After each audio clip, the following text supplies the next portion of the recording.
Hello and welcome to GPTV on Tuesday the 9th of April. My name's Philip Kingston. And I'm Gary Pearce. And Gary, welcome to the new edition of GPTV. Short, Viewers, abbreviated. In our constant desire, we are always constantly looking to improve everything that we do. And we've had some viewer feedback that we have been thinking about for quite some time. Yes. And Since the first episode, really. It's about 300 and something episodes. We're unrolling it today. GPTV is now coming to you in a two-part edition. Well, that sounds terrible, the way you've described it, really. We're two-part. What we're doing, Philip, is we're changing the format. That was a brilliant introduction. Yeah, but well, it was kind of good, and then you've lost at the end. We are going to be cutting a lot of the babble, which I'm doing right now, Phil, and it's going to be segmented, Philip. So it's going to be a property review that comes out later in the week, and it's going to be the banter and the review of the auctions just passed, a market review of the weekend gone. So just so the viewers know what to expect. And we understand. Which is half of it, isn't it? There should be somebody behind us with a blackboard, right? Exactly writing down the formula. Exactly right. A guy in a white coat. Remember Julius Sumner Miller? He was great. I loved him. So, why is it so? He said. Why is it so? Perfect.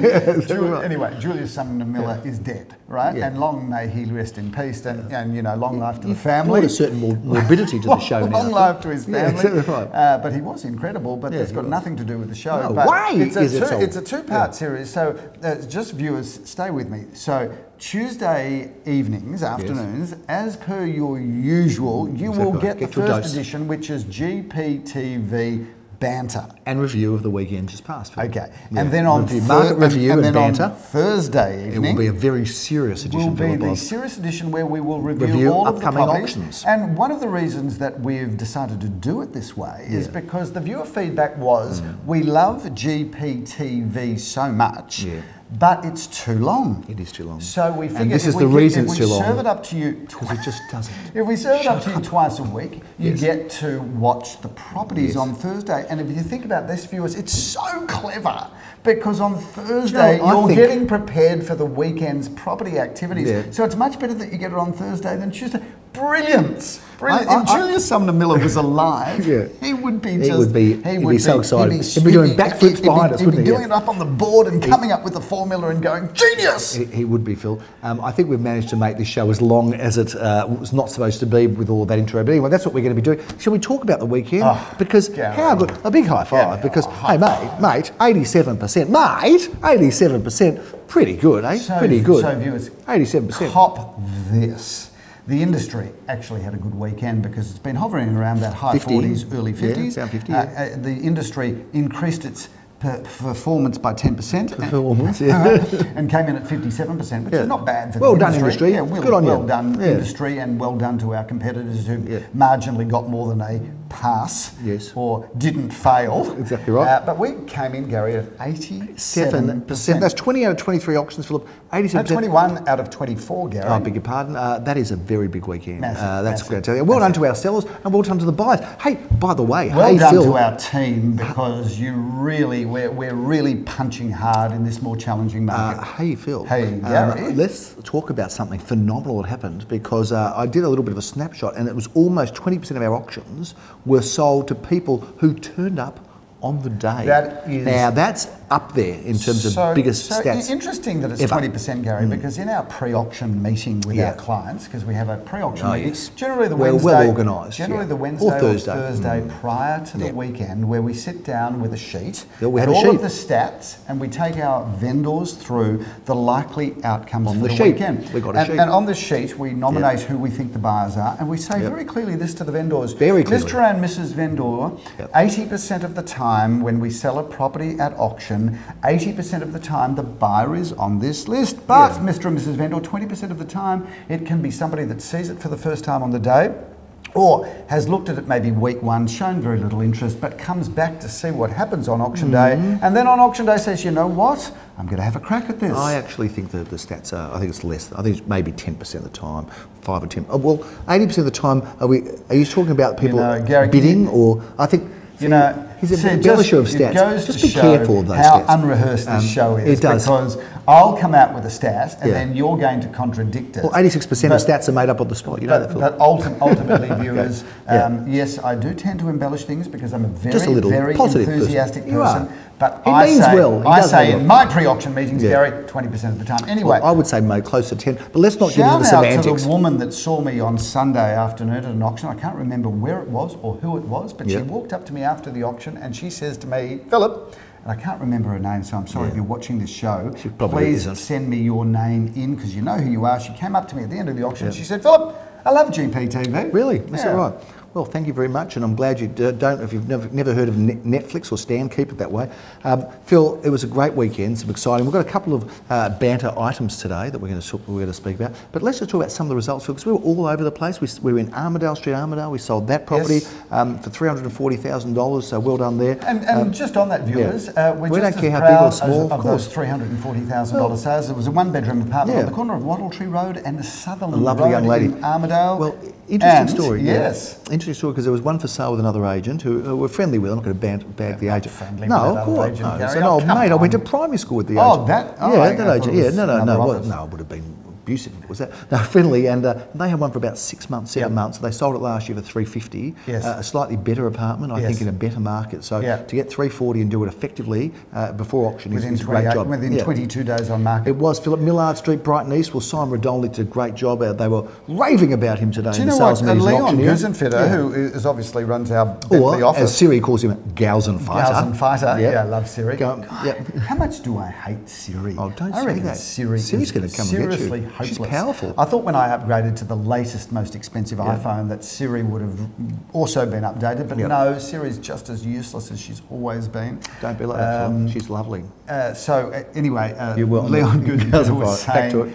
what a great job Yeah, that Simon that does. He's a Simon good does. auctioneer. Yeah. So well done. That sold for $860,500, Philip, under many bidders there, as I understand, competition. Charlotte Place St Kilda sold that for Sold auction. before auction. Sold Well a few in that done block. to Michael Jonas yeah, and the sold St that Kilda for team. an undisclosed figure. Mercury Street, Philip. That How sold for, amazing, though, Yeah. Gary, was it? Sorry to interrupt on Mercury Street, Yeah. but I did an auction in Saturn Street, and then we Yes. had an auction just after in Mercury Street. Yeah, and Mars and Jupiter missed out, but there are Mars and Jupiter streets. Venus and Mars are all right tonight. They are, Yep. as in the Classic. words of Paul McCartney. Philip, And wings. Saturn Street sold well, 1,360,000. Had lots of bidders there, I hear. Is that right? Yep. You remember? Yep. Which one? Saturn Street. I love it when he just agrees and tunes out. So a Yeah. brilliant home, and it was actually bought by some younger people whose Yeah. father was there, and he's at the auction, and he's a really good-looking, fit guy. One of these guys that's clearly in their 50s with this kind of slicked back, long Yeah. hair, Yeah. muscular, Yeah. tan. Like us. Yeah. The complete opposites of the way you and I look. Yeah. Anyway, he's a good-looking We guy. can You relate. you clearly go to him, Yeah. and I mean this in a particularly gender-neutral sort of way. Anyway, worried about what you're gonna good-looking say guy, now. and he's and I said, any Melbourne supporters in the crowd? And he said, yep, I'm a Melbourne supporter. And afterwards, he says, yeah, played for Melbourne in the 1980s. Wow, you so remember him? Yeah, I do remember Dad him. remember actually. him? Wasn't much of a no, of course, he was a great footballer. It's just He's the gonna hunt team you wasn't down. much of a team. Yeah, he's gonna hunt you down. Speaking of the Melbourne Football Club, which are 0 from 3. Yeah, we know how the feeling is. Down at Carlton. Yeah, but everybody you had expected, potential. Yeah. everybody expected you to be 0 from 3. Exactly right. But the apartment that we sold in Armidale, Yeah. we sold, and we'll Hey, give her permission yes. to talk about it. We might have, no, actually we've got it. interview her on GPTV. Yeah, we've got a permission. Do you remember her name, Gary? No, I as don't, we're Philip. having this conversation. Anyway, don't. we might do an interview with her. She plays for the Melbourne Football Club. She does. So The women's. I've got to tell you, the women's AFL. Is it what is it? AFLW. AFLW, and how about the LBGT? hullabaloo that's going on Yeah. about, we call the women's AFLW. W. So the AFL, in their wisdom, and by the way, I'm fully supportive of this, said, okay, we're going to have the AFLW, we've got to have the AFLM, which is AFL Men's. Okay. And the hullabaloo that's going on from from people that go, oh, you don't need to call it M. Why are we being so politically correct? Political correctness has gone absolutely crazy. I'm sorry. I think it's gone mad. So that just goes to show how you know what? I just think we worry about stupid things. And backwards Not you at all. are. Not There at is no all. question, Gary, until women are absolutely parity in every level of society with men. I think they are. I think they are. No, Anyway, not, I don't think you need to Gary, be so expressive about it because we know. Clearly show that we do not have equality in the Western world yet. So, you know, have a good hard long look at yourself in the mirror tomorrow, Gary, and you'll see a misogynist bastard. I know in your home and my home there's no equality. We don't get any say at all. Philip, 6 anyway, Mercury. I'm in favour of AFLWM and AFLW. Yeah, okay, good on you. 6 Mercury Street, Philip, sold for $1,250,000. Now, interesting. So this is why exactly, sorry to interrupt, this is why we have to split the show. Yeah, it's just too long, too much nonsense. No, but Philip, it was interesting because while Saturn Street was on, the husband was at Saturn Street and the wife was at Mercury at the same time, talking to each other. And we were understanding, we were watching, like the KGB, we were checking out their every move. Anyway, the husband didn't get it, Saturn, and he came and bought Mercury a few moments later. Philip, Leicester Street, Ormond, well, I tell you what, well done to Leon. I don't mind saying that was a pretty exciting auction.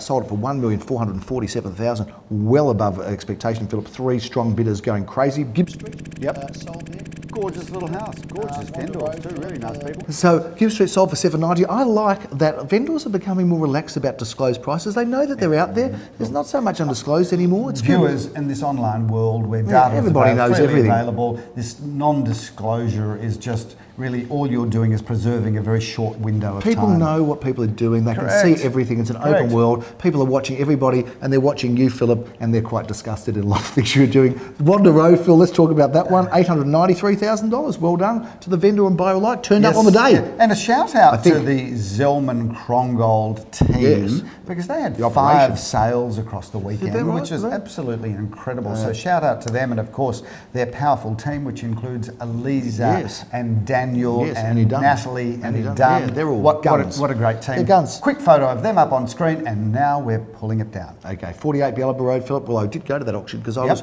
auction free on Sunday, so I just hovered around as support. I was just like a rover, Phil. You were the big ruckman, and I was the rover, just mopping up and cleaning up. If you look at it, Gary, what an incredible ruck team we were. Yeah, because we were. I was tapping it down to you, and you were kicking them straight through goals absolutely. like Roger Dangerfield. More like Roger Roger Dangerfield it is like has Roger never Dangerfield. kicked a football. Well, I think we kicked like Roger Dangerfield. Quick photo of Roger Dangerfield up. I'm not referring to him, I'm referring to Patrick Dangerfield, who this new 666 rule, Gary, bursting out of the centre and kicking goals. 666, that's the devil's number, Phil. That's kind of like we were on the weekend. That is so convoluted. If you've lost the thread, come back to base. Yallaba Road, I did go to that auction. The reserve was, I think, was in the range, somewhere around 1.15 yes, or Gary, 1.1. come on, quickly. So for $1,350,000. First bid was over 1.2. Buyer's advocate said, bang, 1.240 or something on the market, bang, sold. Did the buyer's advocate buy? He did. Right. He wasn't mucking so around. He came out strong and finished strong. He came out strong on the blocks, and there was another advocate there, and other buyers too. Beresford Street, Philip, undisclosed, but again, a buyer who turned up on the day. And, so who would have thought? And by the way, that was a property that we were quoting 1.6 to 1.76. Yeah. So whilst the price is undisclosed, there's a tip of the range. It goes to show that buyers show up on the day and can buy anything in all price ranges. Turning up on the day, a very interesting little exercise in what can happen at real estate, Philip. And I suppose, you've always got the chance of that happening, but you don't want to depend on it, do you? No, Gary, you don't. You don't depend on it. Because if you sell before auction, you lose that chance. Yes, but Gary. then again, if you don't sell before auction, sometimes when you should, you lose that chance. Purple bricks. Wow. We've never talked about purple bricks. We've talked about talking about purple bricks. We've never talked about them. And look, I don't want to give purple bricks themselves per se a hard time, but what's proved is they've lost $18 million in 6 months. Viewers, for those of you that don't know what Purple Bricks is, Purple Bricks is a company that originated in the United Kingdom. It's a publicly listed company that did quite well there for quite some time by offering a massively discounted I don't think model. they did quite well at all. Not Australia. I don't think No. I said quite well in the United Kingdom. Yeah, but when I was in the UK for the day of Brexit, which wasn't called Brexit then, but it was called in or out. We talked about Purple Bricks. We knew it was coming then, because it was a few years ago. Well, what was it, 2 years ago? And And people said, well, they've made no impact to you at all. The big good agents. So I'm being kind in my in my review here. Anyway, well, they're not so kind with their advertising. The Purple Bricks advertising is like, oh, don't pay commission. It's dirty word. Do you know the reality is they've got this we whole always negative say strategy. That if you run with a negative strategy, negative strategies invariably catch up with you. Anyway, Purple Bricks, massive discount model. What you call them? Purple Bricks. Okay, be careful how you say that. Massive Don't go there, but go on anyway. Yeah, Purple Bricks. Yeah, it's a B. A massive discount model have, I think, now been in Australia for 3 years and lost tens of millions of dollars. Article in the Financial Review yesterday, which will quickly show up on screen, but we might not be able to leave up there for copyright reasons, but ultimately, well, I'm not sure, ultimately look like they're going to leave Australia. Yeah, it looks like they're going to leave Australia. And I guess what it does prove, Philip, because we've seen this before. We've seen a number of models. We know one in New Zealand, remember? There was one there.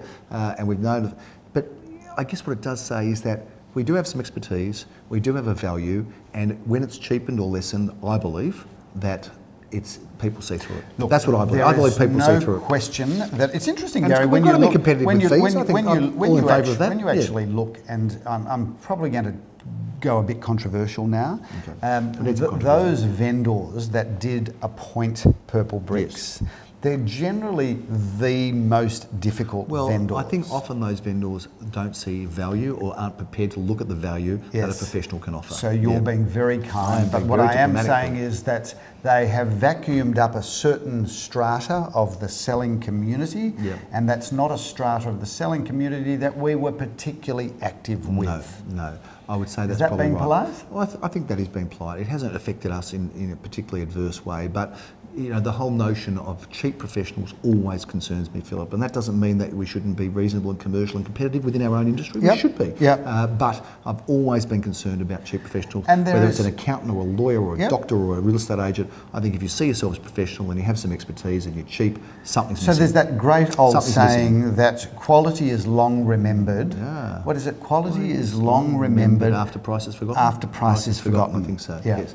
Could well be. Anyway, so, Gary, one thing, viewers, if you haven't watched Brexit, the Uncivil War, I'm still banging my drum. I haven't watched it. Because I've got to tell you, I think it's probably one of the most important things that I've seen in a very long time, because it is affecting democracy as we speak. So please watch Brexit, the Uncivil War, which is on BBC First, not on Netflix, not on Foxtel, so it probably is going to be a bit hard to find, but pursue it because it's brilliant watching, and I think it's only 90 minutes. And it will educate you, Gary, because, mind you, you're coming off a very low base, so anything will educate you. I just wanted to ask you what your thoughts are, because I've got my own opinion, and you tell me your thoughts, and then I'll probably disagree and try to humiliate you. But 87% clearances. What does that say about the market, just out there? So, look, we've been calling it now for a couple of months, where we think that the market has probably found its equilibrium. It's found its plateau. That's exactly what I was going to say. And viewers, I'm going to have to agree with you. At the auctions on the weekend, I was saying, what a great time to be a buyer in 2019, because you're fundamentally buying property today at a 15% discount to what you would have paid in 2017. Now, we've seen the markets go up and down along our journey. So the pattern has generally been rising property market, correction, plateau, then a rising property market, and each time the market has peaked after a correction, it always peaks at a higher price. So we feel that this is the year to be back in the market, and we can see it, because as much as we'd love to say 87% is our brilliance, and it actually must be because the industry's at 57, ultimately the market vendors have adjusted their expectations. Buyers have said, well, if that's the price, then we're going to perform. So I think there's a danger now, and there's two sorts of buyers I see: the ones that are ready to go and the ones that are waiting. I think the waiting buyers are running some risk now, because there seems to be a level, and people seem to be jumping at that level, and it doesn't look like that level is going to drop. And I know that we're talking about, you know, elections coming up and all sorts of different things that are always, the spooky things are always thrown in the mix, but it feels like there's certainly a good take up now of prices that are between 10 and 20% less than they were. I think people are happy with that, and why shouldn't they be? Do you know, it reminds me, and I think I've spoken about this on GPTV before, but Warren Buffett, the world's best investor, says he thinks investing is very simple. He says you find a good company and you wait for a market correction, then you buy the shares, and then you wait for another market correction and you buy more shares because it's a good company, and he likes to buy good companies at a discount. Now, we operate in an area of good real estate. We sure do. So luckily. Why would you wait for the prices to rise again before you buy? Why wouldn't you buy them at a discount? The reason you would is because you would think that you could buy at a greater discount. That would be the reason. So now you're punting really. But what he says is that, look, you can never time the market perfectly. So we know it's going to go up. We know it's going to go up. If there's a company that I would have paid X in 2017 and now it's a 15% discount, he says, I'm going to load up on that because if it drops a little bit more, okay, you'll buy some more shares. Take the risk. That's true too. Yeah. We've gone on for way too long. It wasn't supposed to be. We're going to review this in our review on Thursday at the property we're in because we love this property. And we'll talk a little bit about it. So viewers, please look at your inbox on Thursday because we are going to be putting the property report. We'll call it something. We'll call it something new and fresh and vivacious and exciting, much like you look, Gary, on a Saturday night. Thank you very much. Pressed to go out for dinner with your lovely wife. Comedy Festival, been anywhere yet? Not yet, but Woodley and Lano is coming up. I believe, by the way, I saw Dave Hughes. He was great. Is it Tim Mitchin? Could be, apparently playing at the Palais. Meant to be the most incredible performance. Is that called a comedian, is he? Yeah. Fair enough. There you go. That's a big wrap on GPTV. We'll look forward to keeping you informed. Thursday, look out for the property review for properties coming up this weekend. I'm Gary Pearce. I'm Philip Kingston. See you on Thursday.